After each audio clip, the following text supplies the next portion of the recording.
This is the Simpit. I'm your host, Shaun Cole, and welcome to today's edition of the Pit Stop, where you, the pit crew, you are the real star of today's show. Happy hump day to everybody out there. I hope you're having a good week so far. I sure am. I like Wednesday because now we're on our way for the weekend. Lots of good things going on this weekend, so just got to get through 2.5 more days of work and we'll be there. But for now, what's going on in the world of sim racing? Sim racing in the middle of the week at the end of March 2019 as we finish up the first quarter of the year. A few things to talk about worthy of mentioning in the world of sim racing today. Let's start things off with iRacing. You know, iRacing's esport. You know, I will applaud iRacing on what they've been able to accomplish this year because, you know, just at the end of last year, we were kind of talking about is iRacing going to be obsolete in the world of esport with the amount of money and attention that other sims are getting. How is iRacing going to keep up? And I got to tell you, with some substantial backing and some substantial money, they have stayed very relevant. So a few things going on this week. First of all, they did kick things off in the world of dirt. This is their World of Outlaws NOS Energy Sprint Car and the World Championship, and things started off at Volusia. So Alex Bergeron was the first winner of the first event. I wanted to watch it, but I ended up not being able to, unfortunately. All these things I want to watch, and that's true of real life racing, but life gets in the way a lot. So for me, I don't always get to see the things that I want. But there is a whole write-up on iRacing's regular page, so this is iRacing.com under news, and you'll find the whole write-up of how the event played out. You can see the replay. If you want to watch the replay, it is available. But congratulations to Alex Bergeron on winning the first race of the season in the new $25,000 championship. It's pretty significant money there as well. People, you guys talking lighting. I like simple lighting. I like things bright and white. That didn't sound right. Bright and just the regular color, so it doesn't, you know, my white mug should look white because it's, you know, that's what I mean. Here we go. Brandon watched the race. We will talk about it Friday. It'll be great to hear your thoughts. I've been really, and don't tell us now. We'll talk about it on Friday. But I was really wondering, are these guys going to be able to put on a good show, or is it going to be a wreck fest?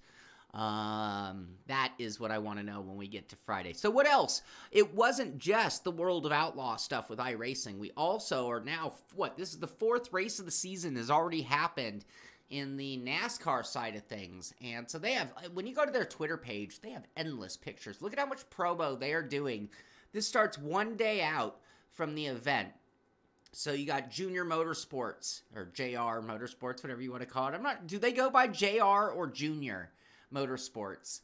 But anyway, JR Motorsports posting, Richmond Raceway posting, Logan Clampett posting, Pablo GoPro Lopez posting. Actually, that's a V8 supercar, forgive me. That got snuck into the mix there.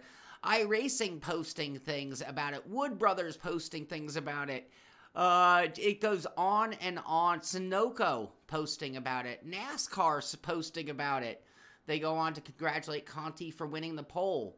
And then the big race, which happened yesterday at Texas, continued on, and we congratulate Ryan Lusa on winning yesterday's event. So that's his 2nd win of the season. I think it was after the 2nd event that I had said he won 2, and that was mistaken. Well, now he has won 2, so I've been corrected. Thank you, Tim. I honestly, I do. I put a lot of energy into lighting and camera work, and if there's something that I think that we really use at the Simpit, if there's one thing I take great pride in, it's the quality of what you see. I mean, it's very important to me. If my job is to show you products, if my job is to show you racing, you need to see it in the best of light, so to speak. Get it? Get it? See what I did there? Junior? Yeah, JR equals Junior. That's what I thought.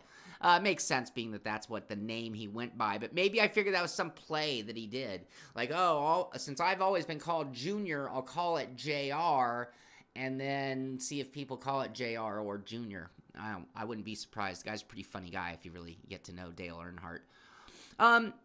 You know, funny, tell me I was wrong. Tell me I didn't call this one.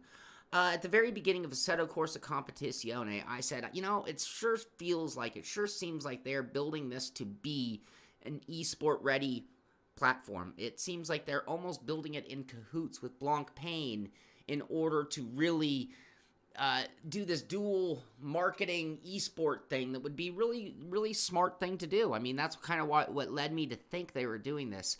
We did talk about the affiliation with the SRO Esport GT series that was going to launch basically in mid-April. So we're talking, you know, we're waiting any day now. We're waiting on the final release of Assetto Corsa Competizione. We know that April 13th and 14th is when this thing kicks off. So for the drivers who are going to participate, there is not a lot of time because right now you can try what's out there, but we're expecting a pretty significant update, and that could change things quite a bit. It could make their setups already obsolete.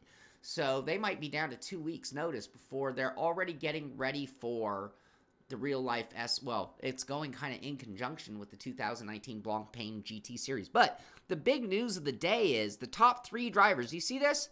The top 3 drivers will enter a racing experience with Lamborghini Squadra Corsa.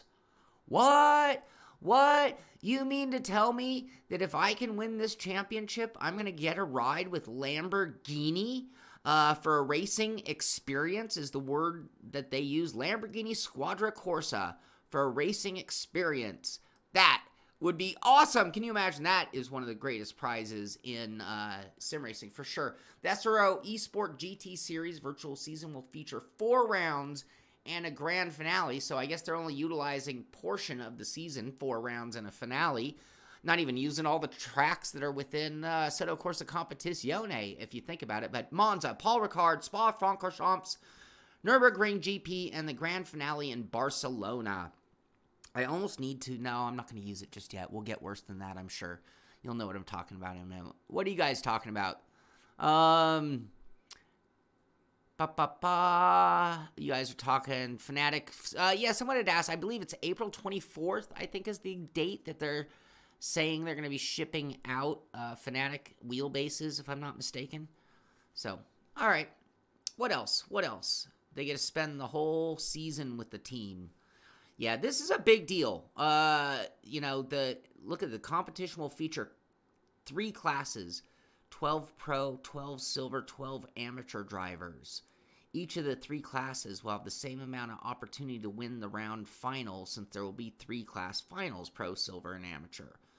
Wonder how they're going to declare pro, silver, and amateur. Invitational is the pro. So the pro level, pro esport drivers will be invitational. And, you know, that's another thing. At some point, you know, we talked about the potential. Can these guys, you know, can a Bono Huis, can he win in multiple sims? We've seen him do it before. But can they do it more frequently? You know, the times that we've seen guys switch sims and do very well in a different discipline, they had enough time to completely adjust and calibrate themselves and become like that type of sim racer. At this point, with the frequency, I mean, half these guys, if they're talking about an invitational, how many pro drivers that you'd invite aren't already obligated somewhere else? But maybe this is the one they're going to switch to. This could be a very big deal. Great affiliation with Blancpain and some great opportunities, obviously. I mean, you know, you got to think. All right, let's play the little lottery game, I call it. If you won a huge prize in sim racing, would you rather it be, and this is a trick question in my mind because I'm so irresponsible with money when it comes to racing, would you rather win cash or a driving opportunity? And let me show you where my dilemma on the topic is. If I win cash, I am a lot more inclined to be responsible with it. As in, if I won cash, I'd put it in the bank, I'd pay bills, I'd put it in retirement, I'd, you know, maybe buy myself a little something. Very, very unlikely that I would go buy myself a ride in a Lamborghini. However, if I win a ride in a Lamborghini, I cannot bitch about the fact that I'm not putting cash in the bank. I am getting that driving opportunity that I want so badly. Because I really do believe, look at Cash. Arthur with the right answer. I'm going to give Arthur the winning answer there. I think it's the driving opportunity. But again, I've bankrupted myself a couple times trying to race things. And anyway, yeah, that's the story there. All right, what else? You guys are great. I love your answers to various things. Racing experience, you can drive a Lambo for $99. Yeah, that's right. I don't know if it's the same as a racing experience, though. And that's great for that. I don't care. What else? Great comments, you guys. All right, moving right along. What else do we have to talk about? Monte Carlo Rally is now live, so I believe yesterday was the official day. Monte Carlo Rally for Dirt Rally 2. I know a few of the patron guys, a few of the pit crew. Those guys are already battling it out. We have a good battle going on between Clymer and Heiko, David Clymer and Heiko Sherman. They are battling it out for the top of the leaderboard in one of the events. It's been very fun to watch in our chat channel. It's the one I posted the other day. You can't eat the prize, but you can buy food with the money. Absolutely right, Billy Strange. I cannot argue with that. For sure. What else? Oh no, we have a dead page. Here we are. What else? There was something else from Cody's, wasn't there? There's a reason I had more than one page, isn't there? No, it's just Monte Carlo. That was the new addition to the game with their rollout type manner of getting into it. All right, what else? What else? Not a lot to talk about. Uh-oh. You know, sometimes when I set this up too far in advance, my browser gets a little stupid. Couple things here coming out of McLaren Shadow. Obviously, Bahrain is this week, or the next F1 race. So I like what they're doing. They're putting Atze Hotlap to work in the McLaren simulators, and they are showing off Bahrain. So one of my favorite sim racers in the world. Oh, come on, it's not playing. Come on. You'll be able to find that at McLaren Shadow. What if I refresh? I always hate when this is happening. There we go. So there's Atze Hotlap showing off the driving line. You want to know the fast way around Bahrain? You're not going to get better tips than this coming from one of the fastest sim racers on planet Earth with some really good dialogue and instruction while doing it. I don't know how these guys do that. That is beyond my ability for sure. For sure. Is that not going to stop? In addition to that, they also have a write-up. So this is also at McLaren. This is, again, I always like to point out these moments when McLaren.com is featuring a sim racer. You know, just McLaren.com. Think about how many millionaires and billionaires go to McLaren.com, and now they're seeing this guy, Bono, Huis, one of the greatest sim racers on planet Earth, another one of the greatest sim racers on planet Earth. They have a little Q&A. So you want to know what he thought, what was going through his mind after the Sebring 12 hours. This is the race that he and Enzo Benito finished P2. So despite being two of the best, there's another Enzo Benito. What an all-star team that is. Bono, Huis, and Enzo Benito in that Fanatic Sebring 12 hour. They took second. Anyway, there's a whole write-up on his thoughts and reflections of the race. Thank you. Yes, Albert, of course, that's Rudy Van Buren, not Atze. I'm sorry. I'm so sorry about that. Oh, I'm going to give myself a giant duh on that one. I need a different disclaimer than the disclaimer I built. Wow. Can't even believe that. I know both those guys, and not to take anything away from Atze Hotlap, because Atze Hotlap is one of the best sim racers on planet Earth. But Rudy Van Buren is the McLaren man, as we well know. Thank you very much for that correction. I do crack myself up. My browser's hosed. Do you remember when Austin Ognosky had that write-up talking about how maybe some of the bang for buck on the investment on some of this esport isn't going to pay off, and that could be the death of esport? And, you know, it was a very relevant thought. Now, let's put it in perspective as well. ESL Racing Series, the MAPFRE. This was that big event that, like, Avid Chronic Racing, we talked to that whole team as they got ready for it, and they ran in that event. Apparently, that series brought in 350,000 views. So when we are looking or thinking about that article that Austin had written and deciding if any of those points were valid or if they would have an impact on the future of esport, well, is 350,000 views enough? So how much money was behind that? And that's the math that we're going to have to be doing. The math is how much money was put into that. So you had a handful of sponsors putting up money for prize and to cover the administrative costs. You had the administrative team putting a certain amount of people. That came at an expense. You had the venue. You have all these things going into it. So you have a certain cost, a certain prize money, and then you get your drivers and you put on your event, and then how many views does it take to offset that investment? That is the math equation behind the success or failure in the future of esport. And I have another relevant topic on the same thought if you really think about it. So that is about what they expect, or not what they expected, but that's what they got. They said they were satisfied with the reception. I'd be pretty thrilled with 350,000 views, so I think a job well done to them.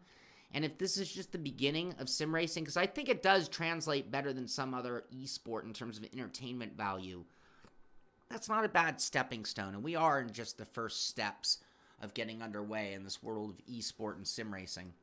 No, I don't want that, but this page is now hosed. In racing, this is India's first homogeneous racing simulator, a must-try for motorsport fanatics. So we're getting a new, a first look, my first look at least, at this. I had heard their name dropped not all that long ago. So anyway, there's a sim. We're going to try to get our hands on one of those. We'll reach out to those guys and see if they want to send one here out to the U.S. and see what India can do in terms of building a simulator and for what kind of money. I found this. This was actually sent in to me. This is at drivespark.com, not even one of our normal type of sites. All right, what else? What else? No, we don't need this. I already said no to that. Oh, so this gets back to that whole esport, you know, math. We're doing the math. We're being the accounting team to decide the relevance and the importance of esport and the bang for buck on our return on investment on our money. Comcast to spend $50 million on United States' first video gaming arena. There is another, I read this exact article, but it was a team name, not Comcast. So I'm not sure if it was one and the same, but it was also $50 million by coincidence. But man, what kind of attendance, what kind of sponsors, what kind of attention do you have to get to offset $50 million? You know, that's just to build the arena. Now to turn that place on and to bring in an event and to have all the vendors and all the, you know, janitors and everything it takes and all the prize money to attract the best teams and the best esport. We'll have to see. We'll have to see. I'm not, you know, this is the general esport world, which has already proven itself over the course of 10, 20 years. So I think they're coming into it with a little bit more research than on the concept of will sim racing. But that could be the arena that we're in. Not sure we could fill it just yet, but apparently shooter games are. This was sent in through Google Translate, so forgive me on this story because I just like to let you know about driving simulator centers. This one's in conjunction with Driving Italia, a site that we actually go to frequently. Oh, come on, and now my page has crashed. This is the first driving simulator franchise. Franchise implying that you, with a certain amount of startup money, could buy into their whole philosophy and create a venue. So when we talk about esports centers, we talk about sim centers, we talk about sim racing and its growth curve and what's different about it today that, you know, from 10 years ago. Driving centers, you know, there's a center down here in LA that, you know, Base 51, I've been there a few times. It's a fun place. Will it succeed? Will it fail? I'm optimistic. I'm hopeful. But at the same time, it is part of the great unknown in the next gen of sim racing. Because, you know, you think about it, most of us watching this show, most of us, excuse me, we're just sim racers. I mean, for the most part, and we talked about the impact that esport could have on what we do on the hobbyist level, let's just call it. But will these things dictate how the sims are built? Will the future sims put more effort into esport and into sim center functionality than to individual functionality? I don't know. It's still very up in the air. It's the reason I cover sim centers. It's the reason I cover esport. Number one, it's growing and it's big. Number two, what impact over time will it have on what we do as a hobbyist sim racer? All right, what else? What else? This is just kind of for a good laugh, just for the hell of it. But all the dangerous driving, that's game, dangerous driving, which sounds entertaining to me. It sounds like a perfect Monday Fun Day title, to be honest with you. All of the dangerous driving modes have been detailed. So this is at Game Reactor, and they're talking about all the different game modes. So here's one showing off air, drift, heat wave. You can see the little scorching bar. Is that like your power-up bar? It's a flaming burnout on the screen. Heat wave 2, rival crashed. Ooh, they give you points for crashing your rival. Eliminator. Anyway, shunt. I know that word. We know the word shunt very well from Wreckfest. Drift, and so on and so on. You'll find that at Game Reactor, so if you just want to find all the details, this is a game I have to admit I'm intrigued. It's one I will definitely want to play. Comes out on the PS4 and Xbox One and the PC on April 9th. So that could be good for all of us. I'm going to have to reach out and contact them. I've said that twice, and I haven't written myself a single note.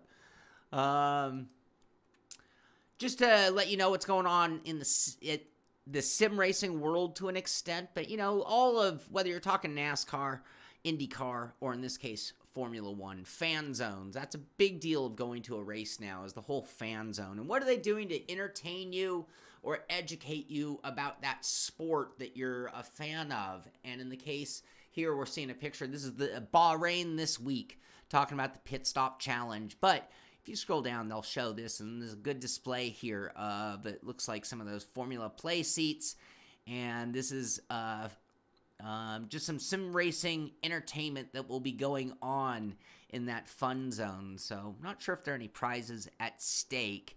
That isn't an esport version, I do believe. I believe this is just a walk up and drive, but love to see when they're taking sim racing. Just yesterday, or Monday, I should say, we were looking at that Mazda simulator that they drag around to all the races that they're involved in. So, Michael Clark in the house. How you doing? How you all doing? I see a lot of new faces here. Actually, we've jumped up quite a few viewers watching live here today, so I appreciate that. Thank you all for being here. Be sure to thumbs up. Be sure to subscribe. Be sure to tell a friend so we can keep growing. For you fans of Farming Simulator 19, I know this is pushing the boundaries of sim racing, but I have to admit, I've played a lot of Farming Simulator. I'm not going to lie, but they now have some new DLC, the Anderson Group Equipment Pack.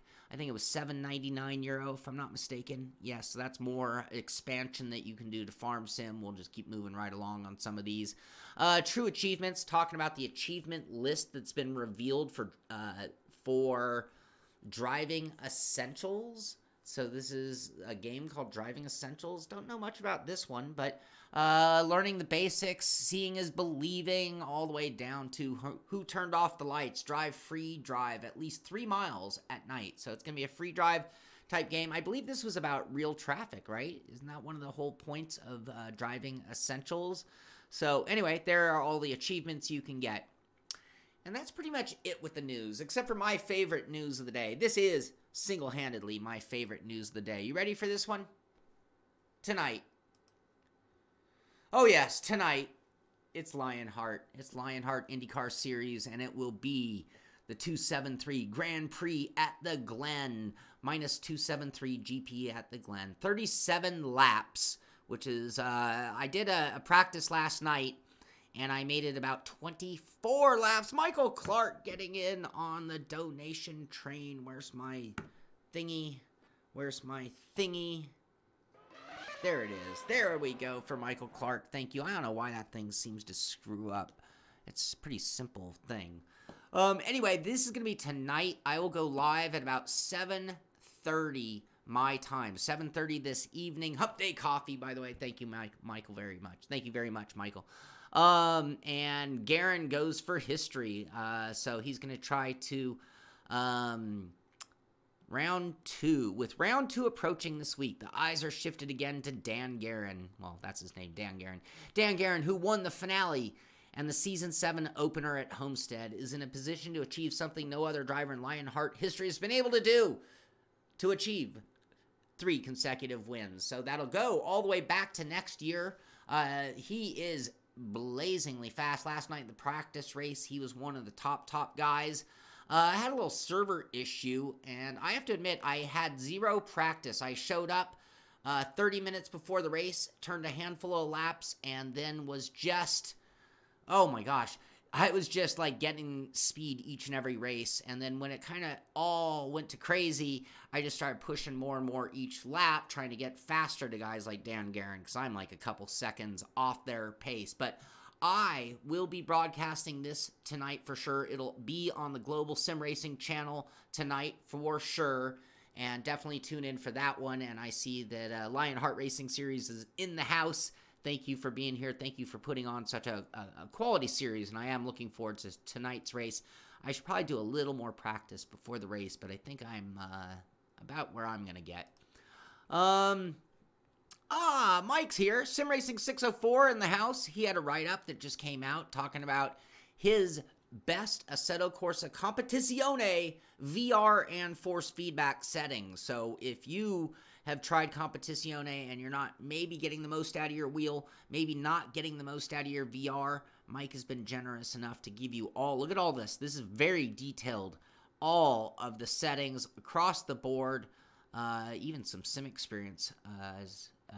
Let's see, that's for his AccuForce racing wheel specifically. So you can tune into that and find that at SimRacing 604, one of those rare moments I'll actually talk about my fellow competitors and good friends in the world of sim racing. I'm pretty good about competitors, but who's interrupting me? That's my brother, because the cable company is here. I'm almost done here, so why don't we just get off the air? I have another cable appointment. They are fixing what's now a broken wireless. So, just cool wheel. What do you guys think? I actually don't like this wheel. Not to take anything away from F1 sim games, because it's an amazing looking steering wheel. It's just not the type of steering wheel that I am looking for personally. That's a personal thing, because I'm actually into round wheels right now. But it is a beauty. The Audi R8 LMS version 2019 carbon fiber wheel. Find this at Sim Racing Hardware News and Reviews. They always have the coolest high-end equipment, just like usually just pictures. They're just usually promotional stuff more than anything. I don't even see a price. Comes with a QR quick release, of course. That would be a pretty sweet wheel for those looking for that type. Also, here's an article at NASCAR. This is actually at enascar.com. Wide world of esports. They're showing off Larson Simrig, Latart's iRacing team, Heat World Challenge. So they're showing off some of the things going on right now in sim racing. Just another article out there showing the general public how far and where we are, where we've come in sim racing. Gotta like seeing that. And now just a few, there's nothing special about some of these home rigs, but these are people who are putting rigs up on Reddit, and they get sent into me. And I like looking at them, because you never know. Maybe you're looking for inspiration on, like, where to put a keyboard. Look at his little mini keyboard off to the left of his wheel there. Great looking triple monitor stand is what he's showing off here. And this is from RM Conrad, posted 16 hours ago. Here's another one, same type of rig. This one with a curve, one of those ultra-wide curved monitors. Another just real clean setup. And again, if you're not happy with the way your rig looks, sometimes I show you these. And I also like showing you the polar opposite. Like on a bare bones minimalistic setup, what does it take to be a great sim racer? You're looking at it, just a basic Fanatic wheel. That's old school. A single screen running Assetto Corsa. You can see VR. You can see good headset. And he's using his daughter's pink rug to prevent his chair from moving. And if you want a better idea, and I'm sure you'll start seeing these on like those, what's that place where you download designs and print them yourself? Here is a 3D printed stopper for a wheel on a desktop chair. So if you're tired of it rolling around and you have a 3D printer and you've been wondering what to do with it, well, just design up a little cup, a little holder, make 5 of them or however many wheels on your chair, and that thing's going nowhere. So anyway, that is going to do it for today's show. Sorry to get off the air a little quickly. Gosh, I call 30 minutes quick nowadays. That is unbelievable. But I do have an appointment with Spectrum to hopefully get my internet one step better. But that's going to do it for this one. Tune in tonight. Lionheart Racing Series. Also, for those patron for our Simpit Rick Motec Endurance team, I am going to start a practice room at 3 o'clock. I will not be there because I'm going to be running in a different race. But there will be practice tonight for Nürburgring, the combined course, and you guys can go try that out this weekend. I think we're going to switch to some nighttime driving just to scare the life out of everybody. Anyway, we're still preparing way in advance for a race coming up over a month from now, but we are talking about a very long, very tricky, very dangerous track. So that's going to do it for this one. Thank you so much. Again, be sure to subscribe, thumbs up, tell a friend, do everything you can do to help us grow so we can continue to bring you more and better content here at the Simpit. This is the Simpit. I'm Shaun Cole, and I'll see you on the track.